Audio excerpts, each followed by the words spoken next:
Wondery.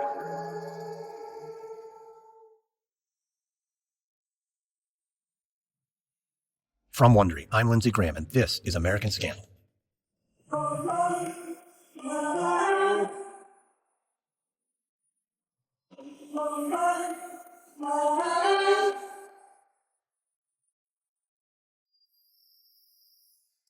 It's January 2003. Millions of Americans are watching the State of the Union address delivered by President George W. Bush, where he delivers 16 words that alter the course of global history. The British government has learned that Saddam Hussein recently sought significant quantities of uranium from Africa. Watching that announcement is Valerie Plame. It doesn't make sense to her. Just months earlier, her husband, Joe Wilson, went to the African country of Niger to investigate a similar accusation, and he concluded that the report was not reliable. When he hears about the announcement, he goes directly to the media with an op-ed in the New York Times and an interview on Meet the Press. When the White House finds out, they go on the offensive.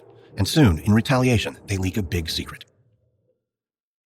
This is the story of the Valerie Plame affair. And while it's centered on abuse of power in the halls of Washington, it's also a story about journalists and their right to protect their sources. Today, we finish the series hearing from someone who is at the center of it all. Matthew Cooper was a White House correspondent for Time magazine during this chapter. He became part of the story himself after he refused to reveal his White House sources. Here's our conversation.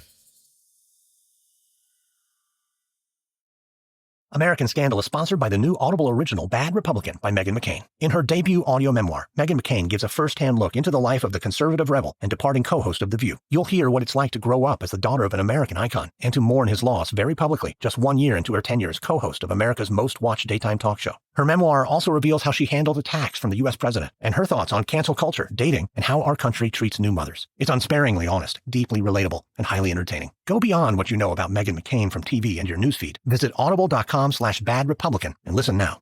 We get support from the new podcast, Hemingway's Picasso. Stephen Coe lived many lives. He was an NFL journeyman, a male model, and one of the most well-connected smugglers in 1980s Miami. Coe collected many souvenirs from his adventures, but his most treasured bounty, a beautiful ceramic crafted by Pablo Picasso and gifted to Ernest Hemingway at the author's Cuban home. So the story goes. Lost during the Cuban Revolution, the artwork resurfaced when Coe took it as payment for a drug run financed by the notorious Pablo Escobar. Coe passed away in 2018, passing the piece down to his son, Stevie. Stevie feels he needs to complete his father's mission of selling this piece and telling Steve's cinematic life story. Is the Picasso authentic or a fraud? Was Steve Coe a big talker or a real deal smuggler? Listen to new episodes of Hemingway's Picasso every Monday wherever you get your podcasts.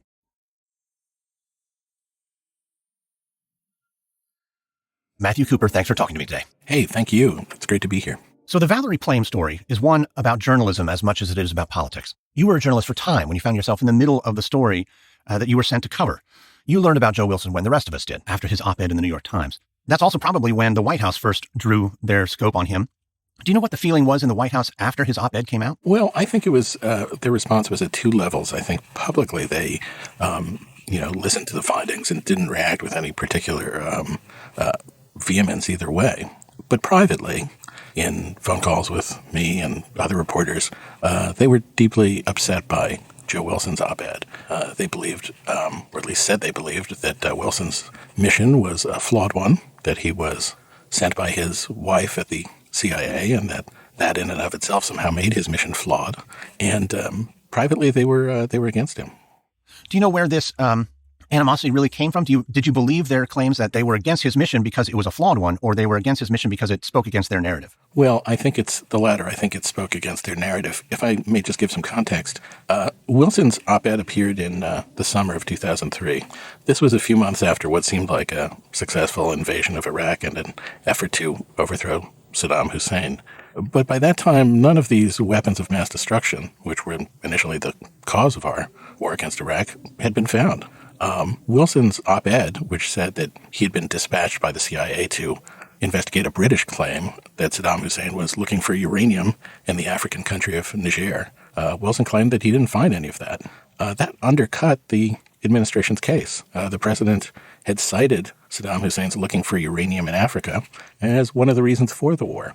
And so I think what they had against Wilson was not that his mission was flawed, although that's what they said. I think they were concerned that he was undercutting their narrative and galvanizing questions about, hey, where are these weapons? It's been 3 or 4 months since we toppled Saddam Hussein. We haven't come across any uranium or other indications that they really had a robust program of developing weapons of mass destruction. So I think they were angry at Wilson, even if they said they were just angry at the process. I'm curious, a lot of White House policy seems to be, and has always been, personal. And it seems like it was then as well. You might think that after the invasion of Iraq was concluded and no weapons of mass destruction were found, as they weren't, then the gig would have been up anyways. Wilson's column just maybe, if anything, accelerated the process.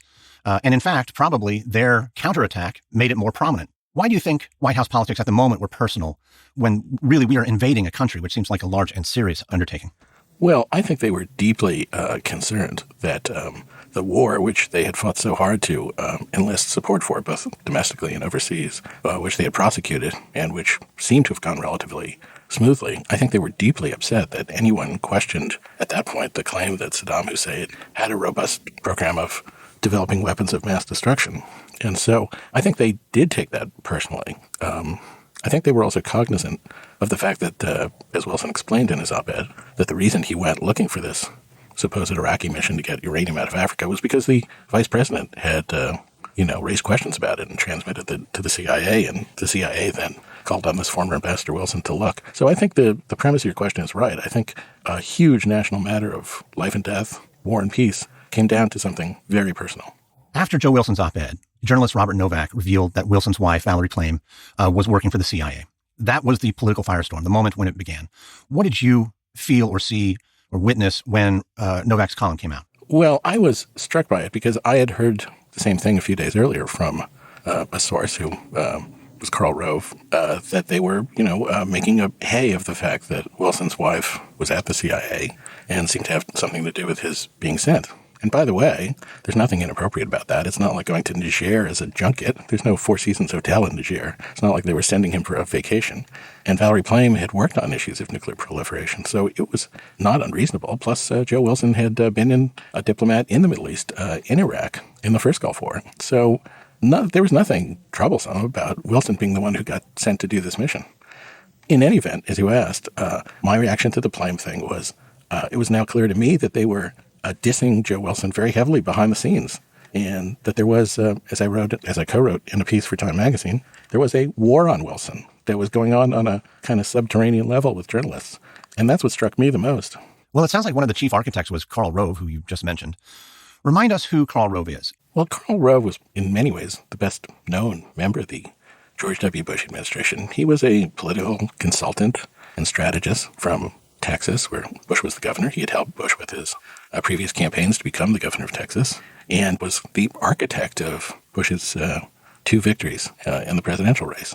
Rove had gone into the White House, into the administration, when President George W. Bush was elected. So he was an important person. When he told me that Joe Wilson's wife was involved in the trip, that I shouldn't lionize Wilson, he used the words, "Don't get too far out in front on this." But what he meant was, don't lionize Wilson. I knew that was a big deal. You've already mentioned, and I agree with you, that that sending Joe Wilson seemed like a good idea. Whatever involvement of his wife, Valerie, doesn't seem to be cumbersome or problematic. What is the insinuation Karl Rove was making? Well, this is what I found so confusing at the time. The idea that someone's wife might be involved in their mission to Niger was, to me, not particularly troubling. Niger is not a vacation spot. It's one of the poorest countries in Africa. It's a tough assignment. It's not a fun assignment. And Wilson was clearly experienced. Now, later, it emerged that Valerie Plame had worked on issues of non-proliferation. So she was entirely qualified to be involved in that decision. Remember, this whole mission that Wilson took began at the behest of the vice president. As Wilson explained, Vice President Cheney had been taken by a British report that said that Saddam Hussein was looking for uranium in Africa, and he wanted to know more about it, which is perfectly appropriate. And so he asked the CIA, and the CIA chose to send Wilson, a celebrated diplomat who'd been praised by the first President Bush, who had had a heroic role in the first Gulf War, helping to protect and evacuate Americans.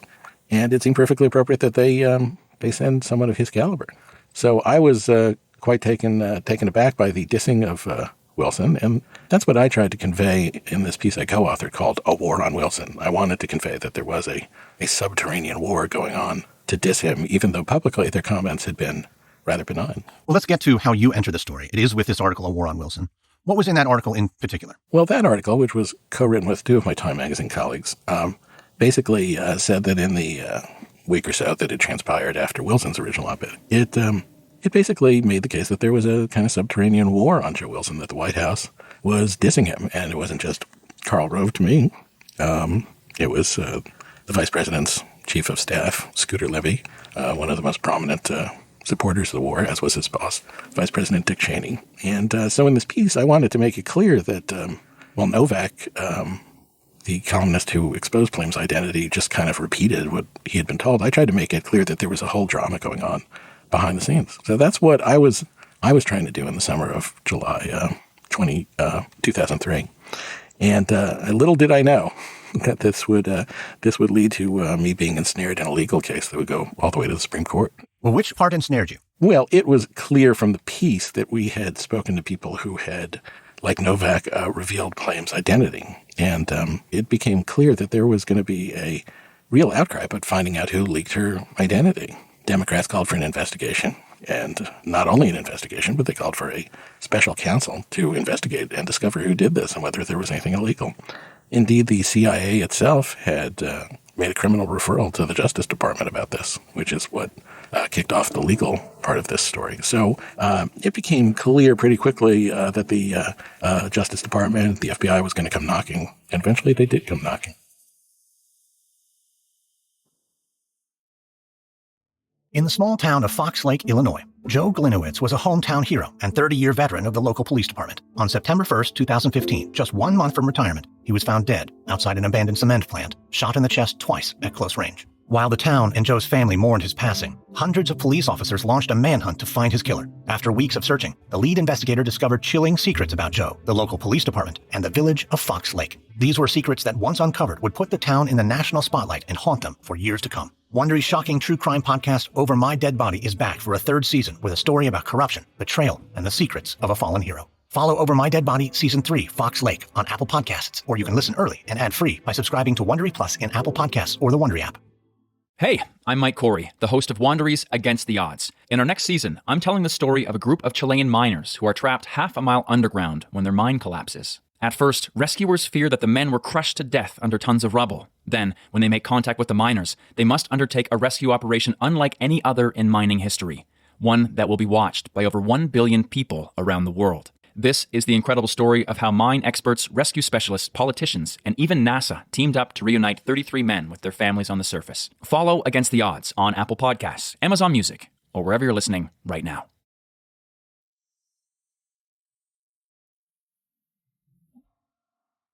So over the course of the next year and a half, there were these investigations that resulted in 2 subpoenas of journalists.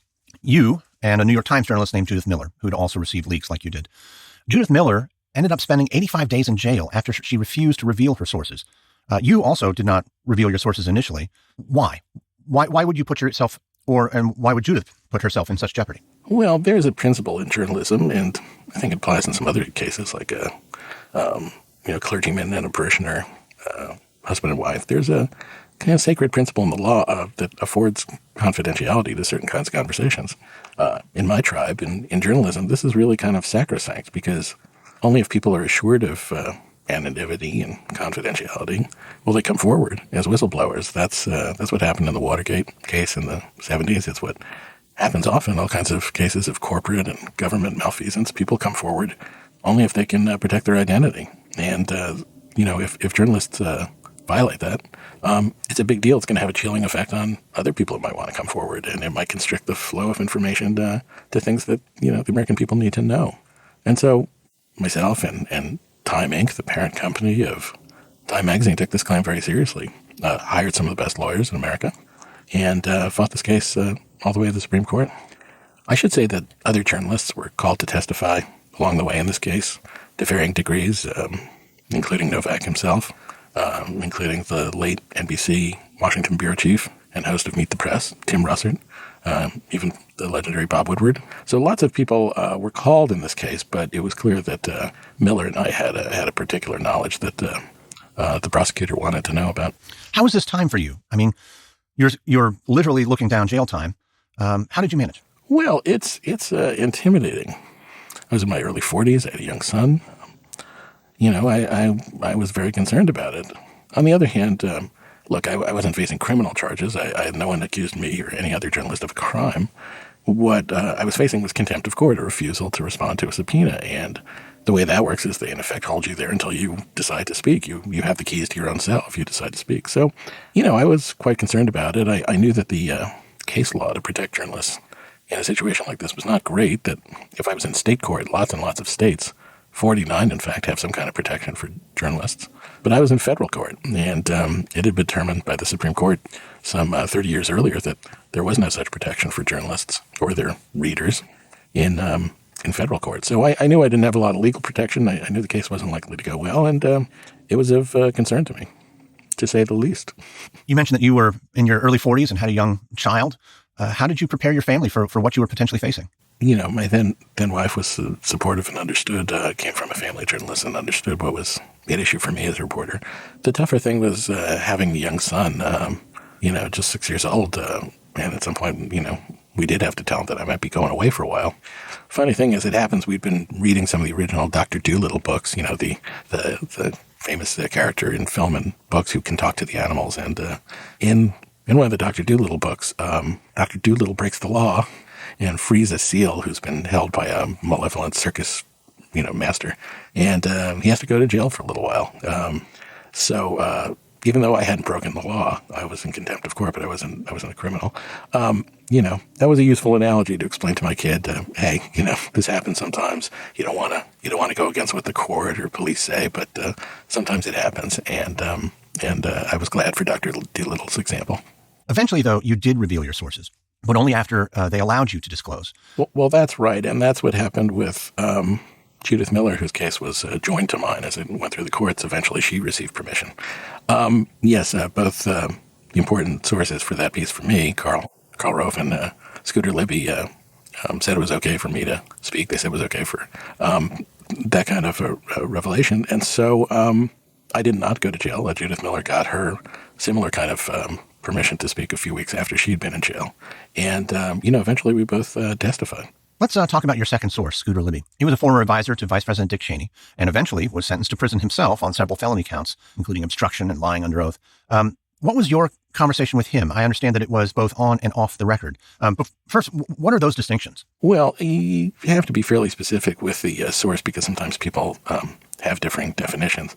Generally, the idea of background is that you can use the material, but you can't attribute it to someone by name. So you could say a senior administration official, that kind of designation that you often see in the press.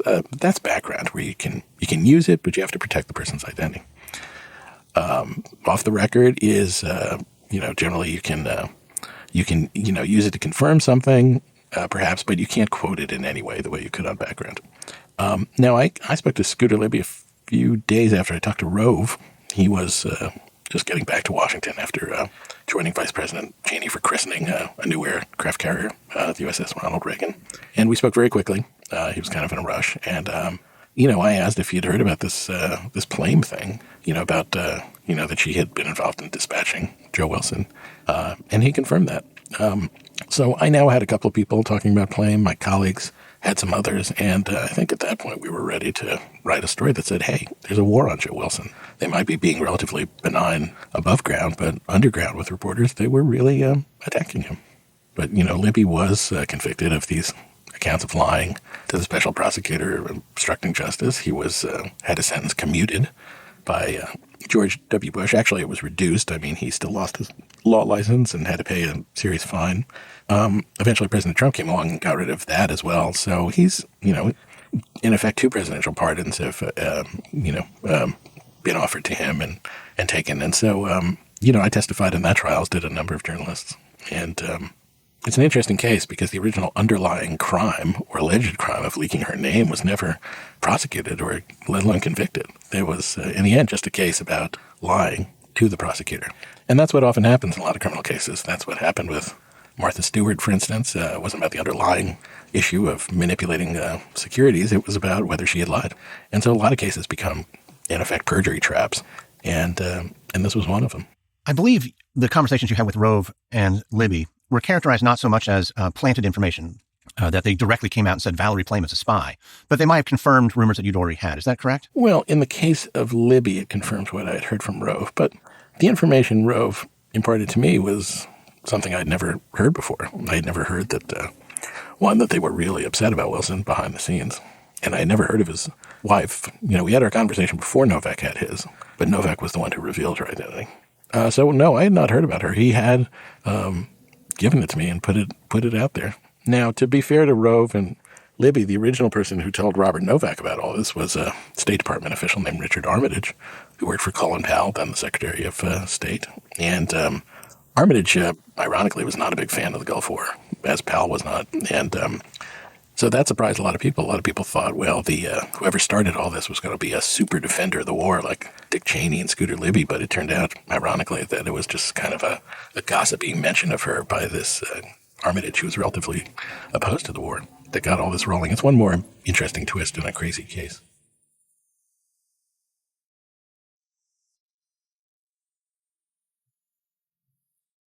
That is interesting, because you would think with several journalists, a handful of sources, you've named 3, Armitage, Rove, and Libby, there seems to be a coalescing narrative against Joe Wilson to discredit his discrediting of the war on Iraq. But you seem to indicate that this was not coordinated, that it was more of just a gaggle of gossip out of the White House. Well, I think in the case of Armitage, as it later emerged, that was kind of more gossip than anything. But I think it was a little better coordinated. I don't think it was entirely organic with in terms of folks in the White House. The president was on a foreign trip while lots of this was going on, ironically, to Africa.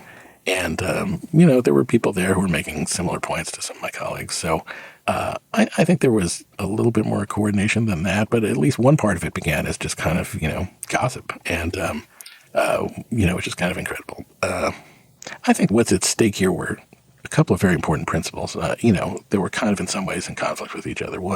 One was the sanctity of confidential sources that's so important to journalism, but really important to the American people so they can find out about things, malfeasance in corporations or in government, what have you. That's super important. At the same time, revealing the identity of a CIA operative is serious business. That's why the CIA did a criminal referral to the Justice Department. It's why there was a special prosecutor. It's a big deal. It can cost lives. If you reveal that somebody, even if they're not currently a secret operative, the fact that they once were can jeopardize anyone they might have worked with or might have been a helper to them in a foreign country. It can really have a lot of consequences. So, there were a couple of big things at stake here. Speaking of, I'm interested in knowing your thought process when it was revealed to you that Valerie Plame was a CIA agent. Is this something that you contemplated writing about yourself? Would you have ever revealed her identity? No, I wouldn't have. I think I was more scratching my head about it until Novak then revealed it. But, I think we got kind of sworn off revealing her name, as often happens. You check some things out, and sometimes the government asks you not to print it, and you take their claim seriously, and sometimes you go ahead, and other times you don't. In this case, there was no intention of us to print her name. But once it was out in a widely syndicated national column and thus had attention all over the globe, then we were okay using her name, but also trying to make a larger point that there was this kind of underground war on Joe Wilson, that, we wanted to do more than just be a transmission belt for the administration's dissing of her. We wanted to make it clear that something else was going on. It's been quite a while, 16 years since the Plame affair. We have a bit of hindsight. Mm-hmm. Thinking back on that event, what is its significance? What lessons should we take from it? Well, I think we have to be questioning and skeptical and concerned when leaders want to do something as grave. Really, the gravest thing they can do is take us into war. And I don't think there was sufficient skepticism, concern about this basic claim. Lots of governments supported that claim.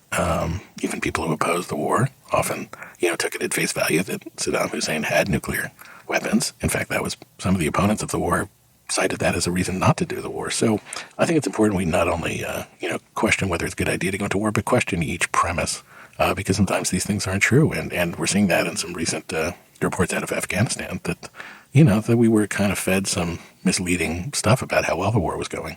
And we saw this in Vietnam too. And look, we see it in other walks of life. So it's really important to, I think for reporters to be vigilant, for citizens to be vigilant, for us members of Congress, whatnot, to be vigilant about these things, because the cost in American lives is severe. So that's the big takeaway. And I think the other takeaway is that journalists in federal courts still don't have the legal protections of confidentiality that they are afforded in state courts. After this case, I testified, as did other journalists, to get Congress to write a so-called shield law that would offer this kind of protection, but that did not pass. Interestingly, Vice President Mike Pence was one of the big supporters of that shield law. It was an issue that cut across ideological lines, but alas, there wasn't enough support to pass it, as I think would have been a good idea. So I think we still have the threat of journalists going to jail, and there have been some other cases of journalists going to jail for doing their jobs. But it's worrisome. It is an issue also in the Plame case that there was an attack on the, what President Trump calls the deep state. Others might just call the, professional men and women who serve in government. The fact is that the administration of President Bush was very skeptical of what they were getting out of the CIA because the CIA was, many of the agents down in the bowels of the agency were expressing concern about whether there really was weapons mass destruction. And Vice President Cheney went over the CIA at one point, physically put some pressure on the folks over there. And then when they got this answer from Joe Wilson they didn't like, they smeared him behind the scenes. They didn't really listen to the State Department that said, hey, we're going to need a lot of resources to, stabilize this country after we go in. I think they underestimated what the Pentagon was saying about the number of forces you would need to not only knock off Saddam Hussein, but to, keep a stable force there. So, look, there's nothing wrong with a White House or Congress questioning those in government and asking tough questions and setting overall policy. But really good leaders, accept the bad news. And often they're open-minded when they hear things that they don't want to, and they recognize that they might be wrong. Matthew Cooper, thank you so much for talking to me today. Thank you so much. That was my conversation with Matthew Cooper, who was a White House correspondent for Time magazine during the Plame affair and became embroiled in the scandal himself. Next, on American Scandal, we're taking a few weeks off, but we're returning January 28th with a story from 2007, when Volkswagen is aiming to become the biggest car maker in the world. A central part of its strategy is to sell more diesel cars, but to reach its ambitious targets, the company will set in motion one of the biggest frauds in automotive history. And as this plan unravels, Volkswagen will face a very public reckoning. From Wondery, this is American Scandal. I hope you enjoyed this episode. If you did, I have two other podcasts you may be interested in: American History Tellers and American Elections Wicked Game. Search for them and subscribe on Apple Podcasts, Spotify, Google Podcasts, Wondery.com, or wherever you're listening to this right now. If you're listening on a smartphone, tap or swipe over the cover art of this podcast. You'll find the episode notes, including some details you may have missed. You'll also find some offers from our sponsors. By supporting them, you help us offer this show to you for free. And if you do like this show, we'd love you to give us a 5-star rating and leave a review. I always love to know your thoughts. And reviews are the best way for others to find the show. Tell your friends and family and show them how to subscribe. You can also find us and me on Twitter. Search for #American Scandal or follow me at Lindsay A. Graham. American Scandal is hosted, edited, and executive produced by me, Lindsay Graham, for Airship. This episode was produced by Austin Cross. Executive producers are Stephanie Jens, Jenny Lauer-Beckman, and Hernan Lopez for Wondery.